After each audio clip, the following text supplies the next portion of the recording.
Hello and welcome to another episode of Between the Bytes, weekly discussions on tech news, cybersecurity, and business. My name is Derik Parkinson. I'm Gary Arnold. And I am James Fair. Welcome, gentlemen. Well, hello. So we've got a couple of things happening in the news today, but I want to start with a story. James, you've ran into some pretty interesting issues with your PayPal account. Tell us more about it. Yeah, I'd say more like terror-stricken than interesting. But it was Saturday evening. I didn't even have my computer open, or my phone was sitting on my end table, and I was in the bathroom. I think I heard a ding. My phone went off. So whenever I looked at my cell phone, and my mobile phone had a thing that said, "Hey, here's your PayPal MFA code." Now, this is certainly not unusual. I get them all the time for these fake ones that pop up and all these different ones, right? Your America First account, whatever it is, your bank account, all these ones that pop up, and I look and they're obviously fake. But this one, I'm like, oh, whatever. So I went to go block the number and I opened it up, and there was a history of them before that. And I'm like, oh, this really is my PayPal MFA. This isn't a fake one. This is legit. And I'm like, I asked my wife, did you happen to log in to PayPal? She's like, no. I'm like, So I grabbed my laptop and I flipped it open and hurried and jumped on and changed my password and changed it from text messages to be an authenticator app instead of texting for my PayPal multi-factor authentication. But yeah, so to the best of my knowledge, the only way you can get an MFA code from PayPal is if you've got the login and password, and you got that far, right? I got past the login and password, and it prompted me for MFA. So someone out there had my password, which is a little terrifying as to how that came about. I did some dark web scans, and nothing comes up as to how that would have been located. I don't use that password anywhere else that I'm aware of, although PayPal is tied to like eBay. Maybe I messed up somewhere along the way. I don't know. But yeah, that was a little terror-inducing for a moment. I'm like, oh my gosh, I'm going to find this history of eBay stuff got purchased and sent to some foreign country. I don't know. But fortunately, I was able to make changes really quick. And so far, knock on wood, so far so good. And yeah, that was going to be my first question is, have you used that password anywhere else? No, heck no. Man, look at you. Because that would be my first thing is, it's definitely a password from some other breach, and I haven't diversified my passwords like I should. Should have been. It still says me too on my name. Like a million years ago when PayPal first started up, I just created a test account, and then it was like first name, last name. I put me, last name too. And then I went to change it, and it's like this huge pain in the butt. You have to do like 17 versions of authorization to change your name. So I just haven't yet. So every once in a while, I also get this email that says, hey, to me, or not email, but physical mail to say me too. That's funny. Need to change it. Something close with a bank account once. They didn't get to the MFA, but they tried different passwords so many times that it actually locked me out. Wow. So I called Mountain America, I think is the bank I was using, and they actually have a page you can go. It'll give you the IP addresses of all of your logins, which I thought was pretty cool. That is cool. It's the same IP address trying over and over again. But then I could see what credentials they were entering, and they were actually just misspelling, because it's a username, not an email. And they were misspelling their username. So they were trying to log into their own account, but they were using my username. Oh. And it was off by like 2 letters. So I changed my username and made it a lot more difficult, because it really wasn't that difficult. I think it was when they changed it, it just took my email and turned it into a username. So it was pretty simple. Yeah, they were probably just furious trying to log in. Yeah. Can't figure out why it's not working. And then it locks me out of my bank account. Yeah. It's weird that, one little mess up like that, which is an innocent mess up, can really screw things up down the line. Like it kind of happened to my wife.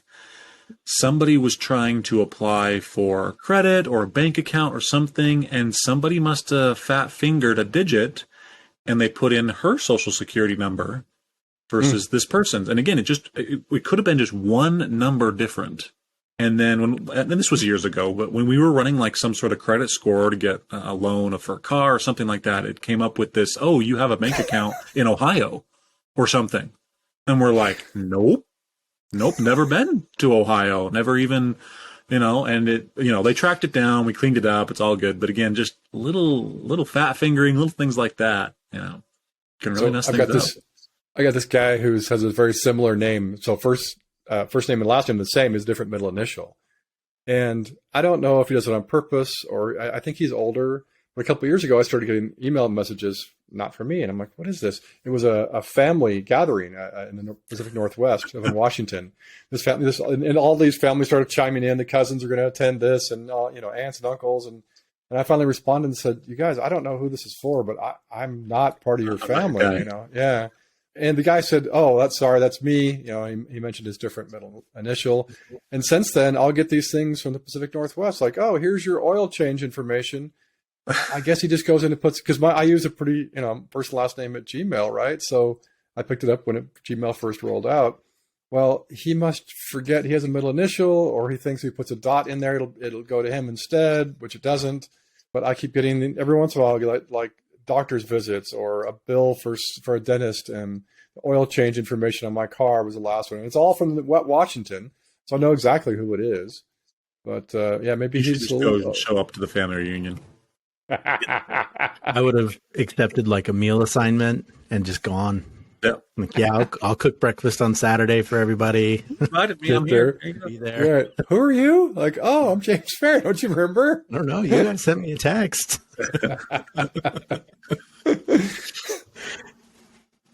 So yeah, every once in a while I'll get one. I'll just forward it to him because I know his middle initial. Like, I think this is for you. Yeah, that's fun. That's always a fun exercise of Googling your name and seeing what you've done across the country. Yeah. Yeah. There was a guy before me that did some, it was a Dr. James Fair that did some pretty heavy work, and he's on Wikipedia and that. So that guy always shows up first, but yeah. Yep. That works. Yes. It made me think about it getting locked out of stuff. When I was growing up, I was a lifeguard. And me too. Were you?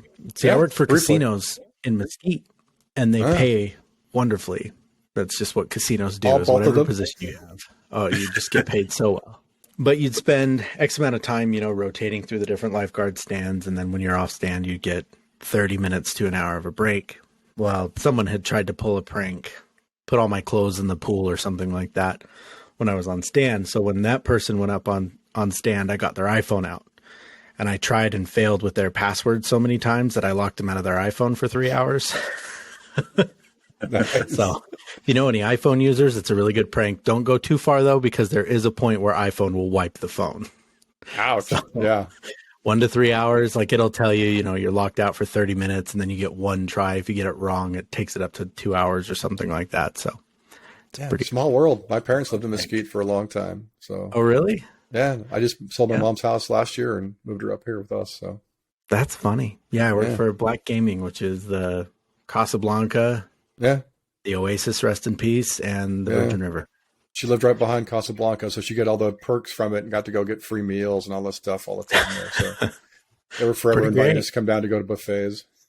Yep. It's good timing. Yep. Ever since then, I would walk into a casino and that smell of smoke and stink is actually quite nostalgic for me. So really? Yeah, I'm not a fan. Brings me home. Wow. All right, on to our first news article. FTX is in a bunch of trouble. This is a can of worms. This is the overlap of everything we talk about on this podcast. Oh, yeah. Subheadline: the bankrupt cryptocurrency exchange moves users' funds to cold storage after at least $473 million went missing from the platform. Worse, they went bankrupt. Filed for bankruptcy. Yeah, tell us a little bit about what you think happened. I guess start with the 101. What is FTX? Obviously, it's a crypto of some kind, but how does it compare to our name brand cryptos like Ethereum or Bitcoin? So actually, it's an exchange. So just it's an exchange. Okay, it's an exchange. Yeah, it was. I believe the first one opened in Japan, I believe, and then they created a U.S. version, FTX.US, and it grew and grew and became the second largest exchange in the world. So it was bigger than Coinbase. I don't know. Yeah, I guess it would be because Binance is number one. So yeah, bigger than Coinbase. Wow. In terms of users, because people were there's a lot of bad press around Coinbase. So people were like, oh, an alternative. Let's go use FTX. And there's like a 30-year-old guy who Sam Bankman-Fried, I believe is his name. He was the guy that created it. And he's known, like any interview you have, if you see this guy, he's clicking the mouse furiously. So he's known for playing League of Legends while he's on interviews and calls. It's like just something he does. I know. Bizarre. Anyway. Yeah. High confidence in leadership. So yeah, he went from in less than 8 days, he went from the guy they called the king of crypto to bankruptcy, stepping down as CEO, and facing federal investigations as to how his company mishandled company finances. He was worth tens of billions. 32 billion, they said. Yeah. Yeah. And a lot of big names were backing him. Right. Like, I want to say like Mark Cuban was in on this and a big fan, and some of the other big names in business and finance. Some of the NFL stars were big fans of his and had been touting FTX for a while. Yeah. Yeah, he was a big deal. But there's a saying out there that says, it's not your keys, not your crypto, right? So the BBC, that's what the BBC was the one that said it took fewer than 8 days from Sam Bankman-Fried to go from being nicknamed the king of crypto to his company filing for bankruptcy and stepping down and facing federal investigations, because supposedly the funds that they were customer deposits that they were using to provide loans for people, which is obviously not legal use of people's money. Oh. So, yeah. So FTX created their own token, or coin, we'll call it. A token is really what it is. Called FTT was the model for it. And there were lots of other exchanges buying this. And then when they started getting rumors of this thing, this guy being not above board. In fact, he started with a trading giant. It's now a trading giant called Alameda Research. And there's a lot of accusations that he funded that through this FTT token. And then, of course, the customer deposits being used as loans. So all of a sudden, the CEO of Binance publicly said, we're selling off all our FTT assets. And he publicly sold them off. Well, his public outcry kind of created this storm. And all of a sudden, panicked customers were withdrawing billions from FTX, like in the blink of an eye. And so within a matter of days, they filed for bankruptcy. They just didn't have the funds to pay everybody back all the money that they put in, which tells you they obviously had done things not particularly above board with people's money. Right. So, something like wiped $200 billion worth of crypto off the market in a matter of a week. It was a rush. And I forget what there's a term for when people want to get the money out of the bank. Yeah, I'm sure it happened back in the. So it was that kind of a rush. But was there not a cyber breach or weakness component of part of this? Or was it just people? There's not a whole. Yeah. So it started out with a hack. Right, something like 435 million were stolen. So that was kind of the straw that broke the camel's back, I think. And they said, "Hey, there's some funny things going on. Their security isn't tight. Maybe this guy's playing too much League of Legends instead of paying attention to his company." Right, and then all these rumors about the customer's money being used, and then be able to fund the money back, pay these people back. So all of a sudden, there was this big rush on getting their money back, and they put a stop to it and filed bankruptcy. And now there's a whole bunch of folks without their money. Now he has gone. To his credit, I guess, since then he's out there searching for investors in order to pay people back. He's after being able to pay back the $8 million or maybe it's $8 billion, whatever it is, of investor money for the small investors, the home traders, and the big investors all. He wants to try to give the money back to people that was stolen. So that's a good sign for sure. I don't know anyone is going to go, oh yeah, I'll give you money to give to somebody else, then it'll be gone. But yeah, it's a nice effort, I guess, on his part. So yeah, this is caused, and now there's this perception like it wasn't bad enough before that crypto was kind of sketchy. Now people are like, man, if the second largest crypto market in the world, crypto exchange in the world can get taken down that fast, is anything safe out there? Right? Is anybody safe? And there's a big rush all of a sudden on people pulling their money out of crypto exchanges because, like I said, if you don't have the keys, it's not your crypto. It's somebody else's, and it can be gone just like at FTX. All those people had money in FTX. Their money is now gone. I hope they get it back. I don't think I have any money. I haven't checked. I've been too afraid to check to see if I have money in FTX. I'll be honest. It's not much if I do, but still, let's be smart about this. Only invest what you can afford to lose, number one, because this is not a safe, secure platform yet. Hopefully one day. In fact, the CEO of Binance, he went to the G20 conference with all the G20 leaders and said, we have got to start doing global protection for consumers out there. This is just too volatile, and no one's going to play in this space as long as it stays this volatile. So yeah, there's the fun story about FTX. As always, crypto, what a ride. Any more details or things that we should note in terms of takeaways around the cyber breach element? What was the hole that was exploited there? Do we know? Not a lot of details yet. No, they're keeping it pretty quiet. So I have not seen anything that talked about the why of it. But it does, not to reiterate myself here, but it does bring up the question, should you leave your money on an exchange? I'll be honest, I have funds on Coinbase. Now I'm starting to question, is that really a safe place to put them? I've also got some in a bank deposit and a hard wallet, right? A piece of paper I printed them out onto. But I definitely have some still in Coinbase. Now I put them in a vault, which is a cold storage. I can't access it for 24 hours. So even if someone gets my credentials, I got 24 hours to stop them before it can be pulled out. But what if Coinbase folds? If FTX can fold, maybe Coinbase isn't safe either. So now I'm starting to question whether I should be leaving my assets in there or not. Yeah, you might go through all these efforts if you're FTX to do your shady things without getting caught, like loaning people money from the business. But nothing draws attention to your finances like accidentally misplacing $470 million. Yeah. Oops. It's a good way to get a whole lot of spotlights shining on whatever it is you've got going on. Mm-hmm. And with all of the issues that bridges have had in crypto for the last 2 years and the billions that they've lost, you'd think that other areas that are aware that they are a vulnerable area. I think most exchanges understand that there's vulnerabilities. It's still shocking that clearly not enough was done to protect their stuff. Yeah. Yeah, and there are exchanges that will back you. And I don't know how viable the backing is if the company goes bankrupt, but Coinbase has an offering where we'll cover your funds if something happens in a hack or breach. Now, it starts at $1 million.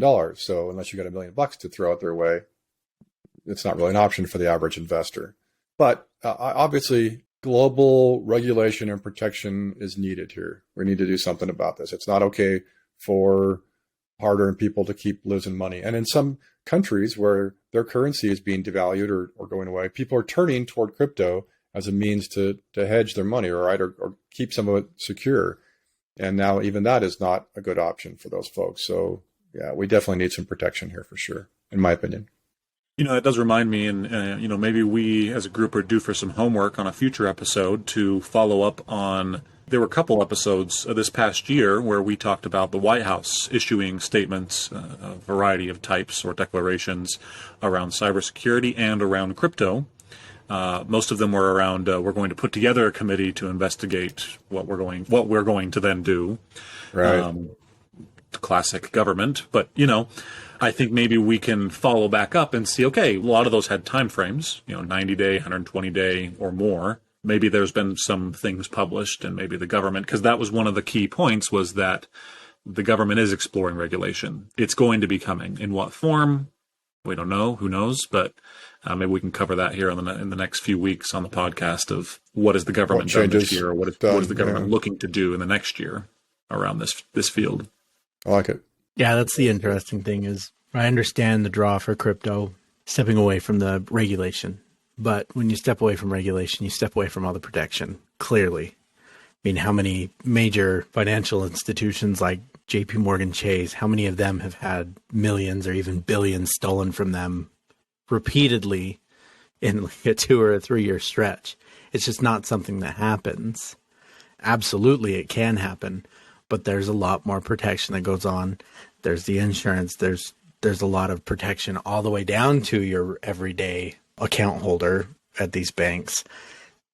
Regulation just needs to be a thing. It just does. Whether it's government or some other body that's put together through multiple countries, I don't really care what that looks like, but there has to be something.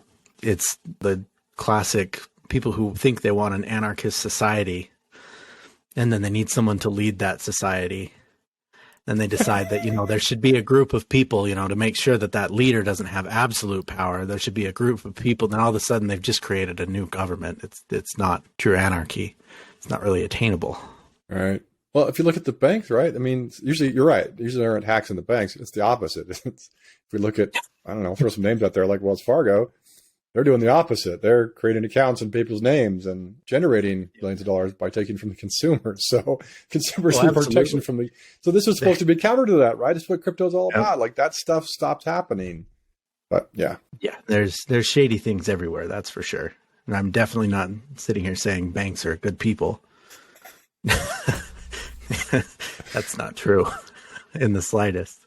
Big money draws big criminals, unfortunately.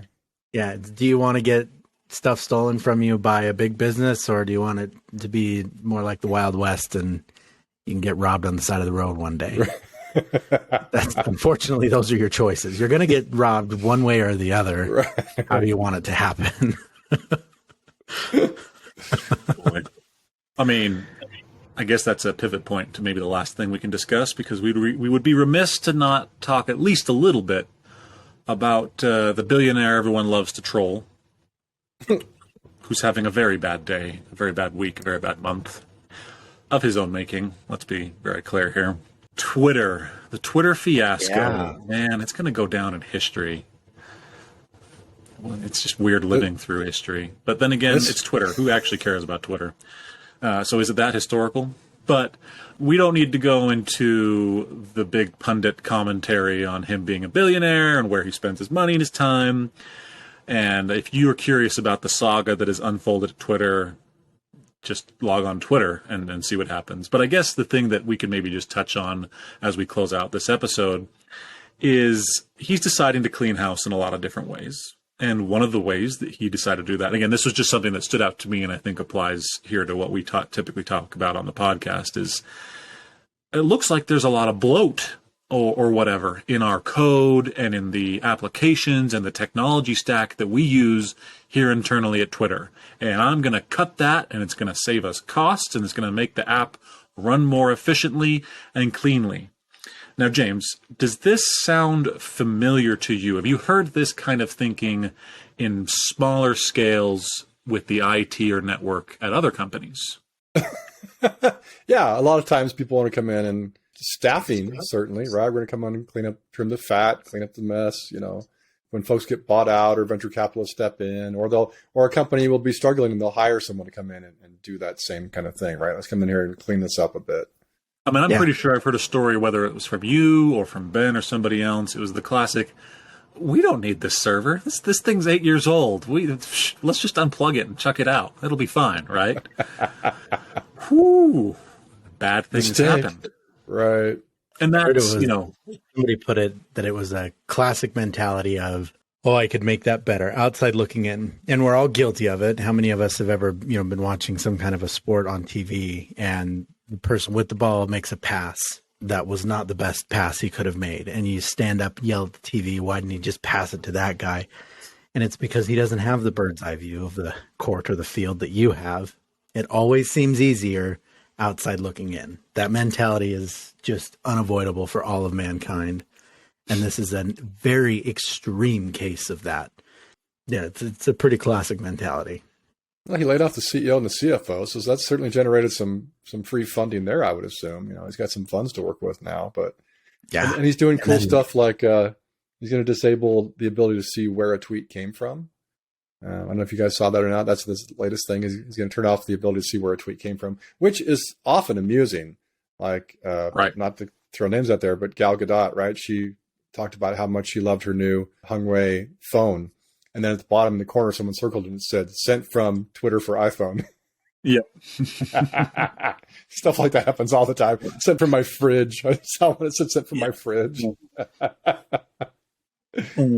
I was telling Derik there was a tweet I saw that reminded me of our IT world.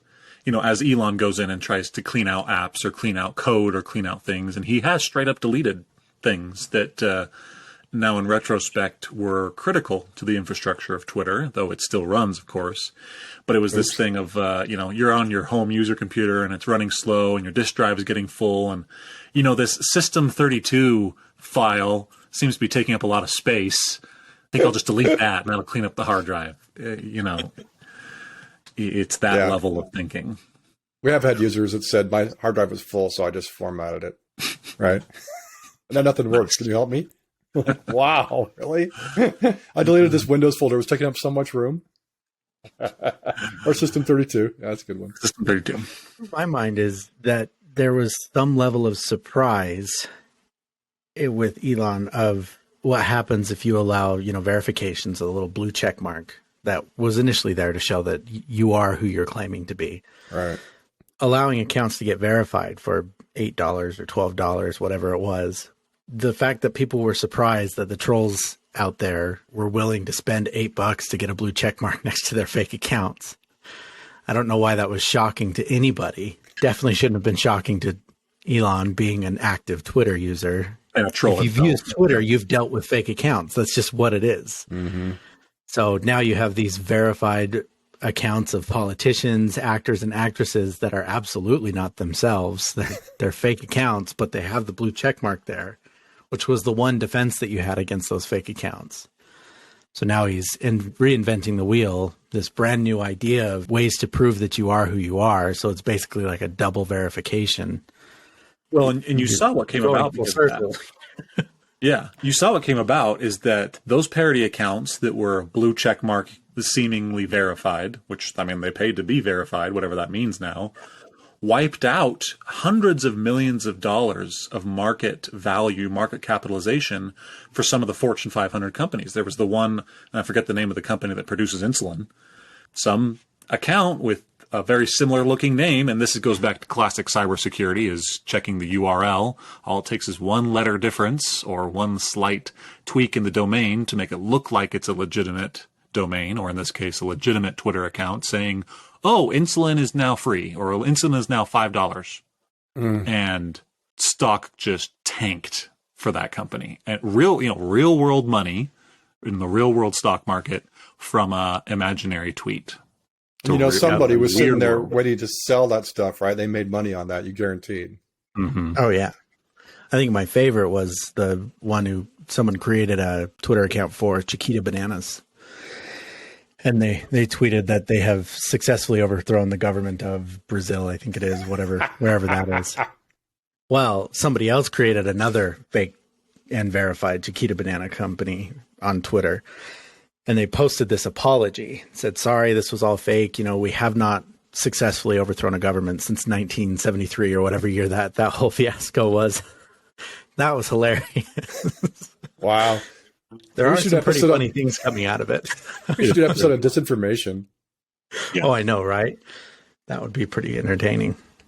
It's funny because you look at the stats, comparatively of Twitter usage and users. It is bottom rung compared to so many other social networks. I mean, there's more people on LinkedIn daily than there is on Twitter. It's this weird microcosm, and if you're on it, you're in it. If you're not, it's totally foreign to you.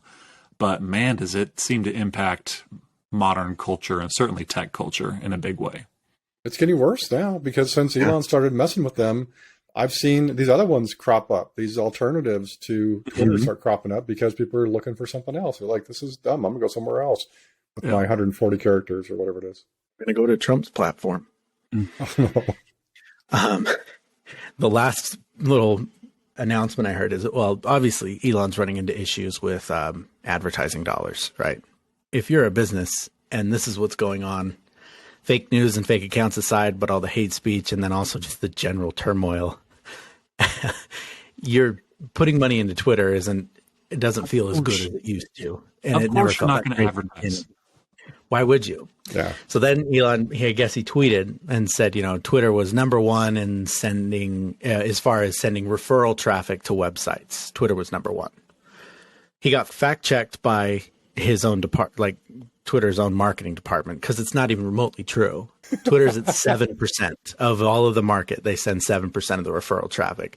And then Facebook chimed in and they're still at 73%, which is insane to think that Facebook is still going that strong. So that got aggressively shut down by his own people and by Facebook. You're going to get Facebook to step in and say, well, wait a second. Number one, you're not even in the top 5. Like, don't start fact checking you. Yeah. If Facebook is saying that that's fake news, then you're really in the dark. Yeah. That's bad news, man. The Elon saga will continue to unfold. We've given him enough time and attention. But I guess the long story short, as always, is, enable multi-factor authentication. That's always the theme of these stories. And, trust the experts. I think that's maybe a good takeaway there. Keep your money safe. Keep your money Invest only safe. what you can afford. Pay attention. Yeah. Pay attention.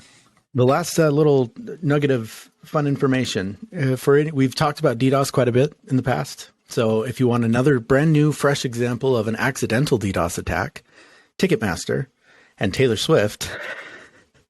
Taylor Swift has a new concert. People tried to buy tickets. Everybody tried to buy tickets, I guess, and Ticketmaster crashed. So they had to pause ticket sales because everybody's getting 503 errors. Pretty close to how a DDoS attack works. If anybody needs another example of that. That's exactly like it. Yeah. That's pretty funny. There are tools that help. There are ways. There are ways to prepare and mitigate this, but Ticketmaster, if you need some help, reach out.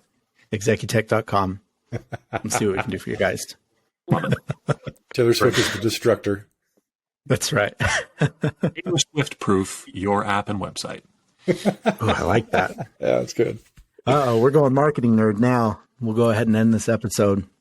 Otherwise, Gary and I will get started. It'll be pretty bad.